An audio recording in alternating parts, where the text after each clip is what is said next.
Ini adalah sebuah kisah tentang pertemuan dua tokoh besar dalam sejarah Islam, yaitu antara Dajjal dan Nabiullah Khidir alaihi salam.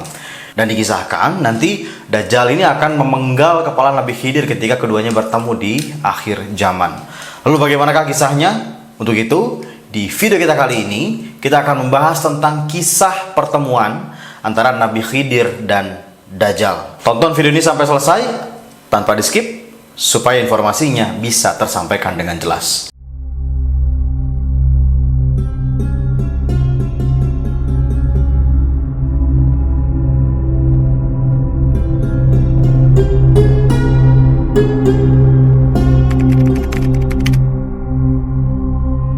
Sepanjang sejarah kehidupan manusia, dari Nabi Adam hingga kiamat nanti, hanya Dajjal yang memiliki kemampuan menipu dan membuat fitnah terbesar sepanjang sejarah. Sampai-sampai Nabi Allah Muhammad SAW pernah bersabda, tidak ada satupun makhluk sejak Adam diciptakan hingga nanti terjadinya hari kiamat yang fitnahnya lebih besar daripada Dajjal. Hadis riwayat Muslim. Jika Dajjal sudah muncul, artinya saat itu bumi sudah diambang kiamat kubro atau kiamat besar. Saat ini Dajjal sedang dipenjara di suatu pulau dan menunggu untuk bisa keluar. Tahu nggak teman-teman, apa yang sedang ditunggu sama Dajjal ini? Dajjal ini menunggu waktu ketika bumi mengalami musim kemarau yang sangat parah dan juga sangat panjang. Proses kemarau panjang ini akan berlangsung kurang lebih selama 3 tahun berturut-turut. Dan ini bukanlah musim kemarau seperti yang mungkin pernah kita alami sebelumnya. Saat itu adalah masa-masa yang amat sangat sulit teman-teman, dimana semua tanaman gagal panen, kemudian hewan ternak banyak yang mati. Secara memang tidak ada air sama sekali pada saat itu yang menetes ke muka bumi. Tanah menjadi luar biasa kering dan tentunya suhu bumi itu menjadi sangat panas. Pada tahun pertama musim kemarau, Allah Subhanahu wa Ta'ala perintahkan langit untuk menahan sepertiga dari air hujan. Kemudian di tahun yang kedua malah lebih parah lagi. 2/3 air hujan dan tanaman pun ditahan oleh Allah. Dan di tahun ketiga, seluruh air dan tanaman itu ditahan oleh Allah Subhanahu wa Ta'ala, sehingga setetes pun air hujan tidak akan turun ke muka bumi pada saat itu. Dan tidak ada satupun tanaman di dunia yang bisa berbuah. Pastinya ketika itu populasi hewan ternak pun juga ikut menipis, bahkan bisa dikatakan habis, sehingga tidak ada yang bisa kita makan pada saat itu. Nah, pada saat itulah manusia akan betul-betul merasa kelaparan dan kesusahan yang teramat sangat. Kemudian pada saat itu pula, rantai setinggi 46 meter yang mengikat Dajjal akan terlepas. Lalu Dajjal akan keluar dari satu tempat yang bernama Isfahan.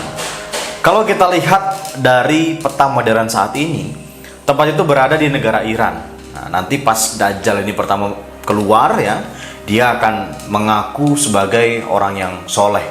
Kemudian banyaklah orang yang mengikuti Dajjal ini, termasuk orang-orang Islam.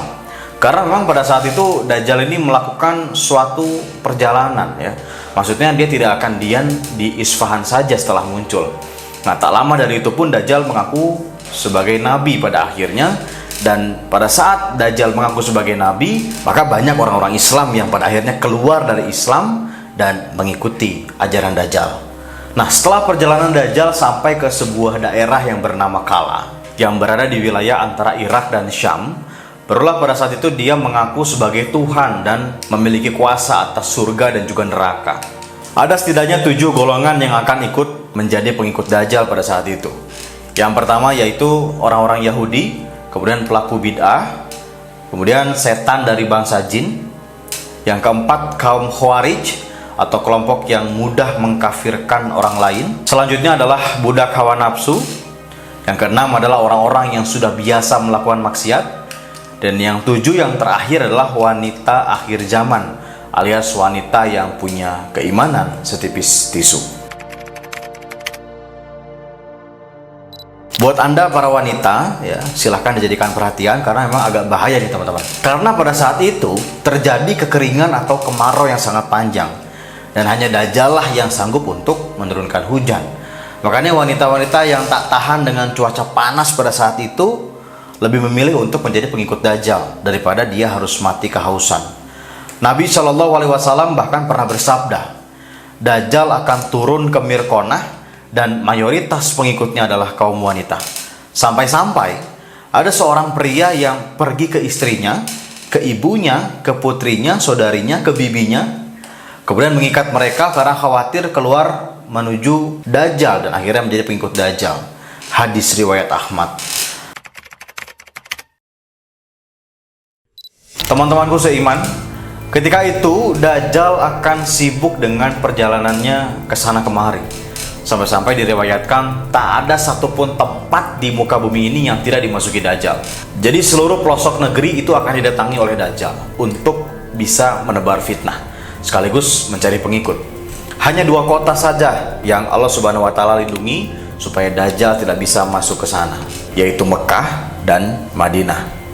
Dan hebatnya lagi teman-teman, Dajjal mengelilingi bumi itu hanya dalam waktu 40 hari saja. Kemudian setelah fitnah Dajjal telah mencapai puncaknya, maka disitulah muncul Nabi Allah Khidir alaihi salam yang akan membongkar segala fitnah dan tipu daya dari si Dajjal ini. Nabi Khidir akan bersaksi dan meyakinkan kepada seluruh umat manusia bahwa inilah Dajjal akhir zaman yang sesungguhnya. Beliau akan menjelaskan, Nabi Khidir ini akan menjelaskan segala kebohongan yang sudah dibuat oleh Dajjal. Setelah Nabi Khidir bersaksi di hadapan umat manusia, kemudian Dajjal memenggal kepala Nabi Allah Khidir alaihi salam. Nah, kemudian setelah melakukan itu, Dajjal memamerkan seluruh kekuatan dan kemampuannya kepada semua umat manusia dengan maksud untuk merapuhkan keyakinan mereka atas persaksian Nabi Khidir alaihi salam tadi.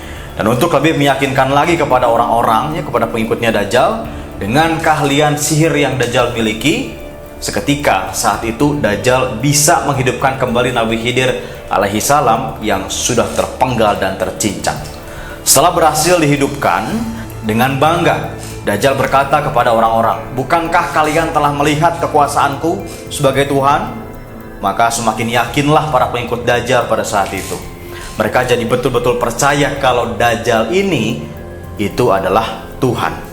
Lalu Nabi Khidir kembali menentang persaksian atau perkataan Dajjal tersebut. Beliau berkata, "Wahai umat manusia, dia tidak akan melakukan hal seperti ini lagi kepada seseorang setelah aku."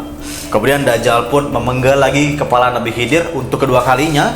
Namun atas izin Allah Subhanahu wa taala, ketika itu Dajjal tidak mampu lagi untuk bisa memenggal kepala Nabi Khidir alaihi salam. Bahkan pedang atau gergaji pun tak sanggup untuk bisa membunuh Nabi Allah Khidir alaihi salam. Kemudian dikisahkan, Dajjal pun melempar Nabi Khidir ini ke neraka terakhir. Orang-orang yang menyaksikan kejadian itu mengira bahwa Nabi Allah Khidir alaihi salam betul-betul dilemparkan ke neraka oleh Dajjal. Dan Rasulullah Shallallahu Alaihi Wasallam pun segera menegaskan, padahal Nabi Allah Khidir ini dilemparkan ke surganya Allah Subhanahu wa taala.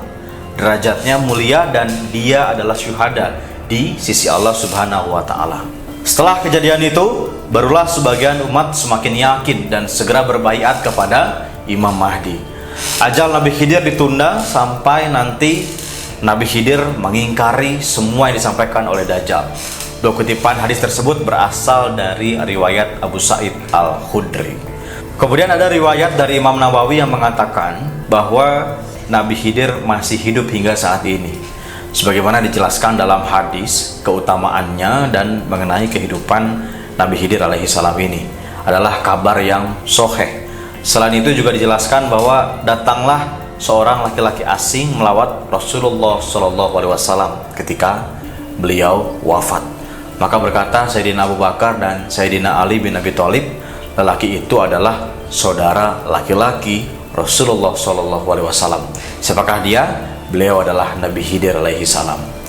Teman-temanku seiman, jika Nabi Allah Khidir masih hidup sampai hari ini, maka timbullah sebuah pertanyaan. Apakah Nabi Khidir menikah dan punya keturunan? Jawabannya adalah tak ada satupun riwayat yang mengatakan bahwasanya Nabi Khidir pernah menikah dan memiliki keturunan. Namun dijelaskan oleh Imam Nawawi bahwasanya Nabi Khidir ini tinggal di laut dan beribadah di laut. Imam Nawawi berpendapat demikian berdasarkan isi dari surat Al-Kahfi yang mengisahkan Nabi Musa bertemu Nabi Allah Khidir yang sedang beribadah di tengah laut.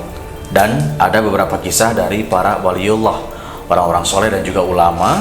Ada yang mereka menceritakan bahwa pernah berjumpa dengan Nabi Allah Khidir alaihi salam. Memang ya kita tidak diharuskan untuk percaya dengan hal tersebut, namun semua itu bukanlah sesuatu yang mustahil bagi Allah Subhanahu wa taala. Sebagian ulama juga menjelaskan bahwasanya ciri-ciri Nabi Khidir alaihissalam ini, beliau memiliki ibu jari ya, yang tidak bertulang, dan memang tanda beliau demikian sejak lahir. Wallahu a'lam bishawab. Jadi itulah kisah pertemuan antara Nabi Khidir alaihissalam dan Dajjal di akhir zaman nanti. Semoga kisah ini bisa mendatangkan manfaat bagi kita semua. Lebih dan kurangnya mohon dimaafkan, karena yang benar datangnya tentu dari Allah Subhanahu wa taala. Khilaf atau keliru itu datangnya dari saya pribadi sebagai manusia biasa. Jika Anda mendukung keberlangsungan channel ini, jangan lupa untuk subscribe, kemudian dinyalakan loncengnya. Sampai ketemu lagi di kisah-kisah seru yang penuh makna selanjutnya. Saya Tony Sabtadi pamit undur diri. Wassalamualaikum warahmatullahi wabarakatuh.